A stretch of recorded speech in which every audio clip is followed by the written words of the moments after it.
Okay, hello. Good morning. Gagawa po tayo ng almusal ngayon. Gagawa tayo ng pancit through Indomie. Gagawa tayo ng instant pancit. Version ng pancit. Pancit. Pancit whatever. Version ng pancit to. So, I have 3 Indomie. Kulay orange. Ang flavor niya is chicken. Special.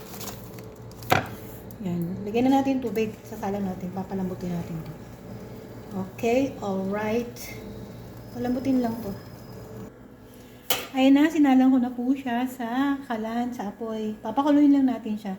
At syempre, hindi pwedeng mawala ang itlog. Ako ay may 2 itlog. Hindi pwedeng maging isa ang itlog kasi 2 dapat talaga ang egglog. Ayan na, nakulo na po. Nakulo na ang aming Indomie. Papalambutin lang. Gagawin ko sana siyang pancit version. Yung may mga carrots, ganon, something, ganyan. Kaso, wala na soya oil. Wala po palang, sauce na pwede namin gamitin. Ubos. Yan, malambot na siya. Okay na, luto na siya. Lagyan na natin ang kanilang mga sauce.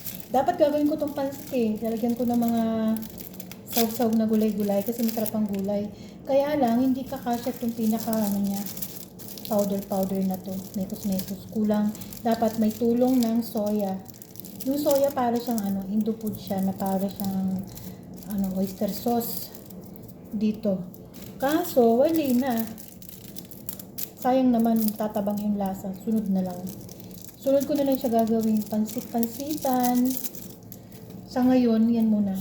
Indomie style, Canton style.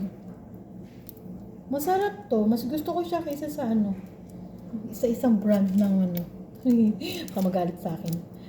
Sa isang brand ng something, ganon. So, ayan na siya. Kulang pa rin talaga yung sauce niya. May mekos-mekos lang, ganyan. Mekos-mekos natin. Yan. Pero, nagnan ako pa rin ako ng konti nun.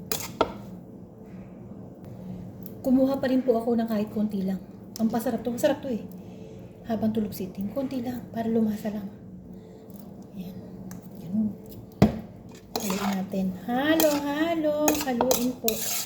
Ganun. Ayan na. May 2 itlog na. Ready na. Ito na. Ano pang inaantay? Halika na. Arat na. Kain na. Dibon. Kain na. Kain na. Ayan na, kakain na po kami. Kakain na kami, Bibon.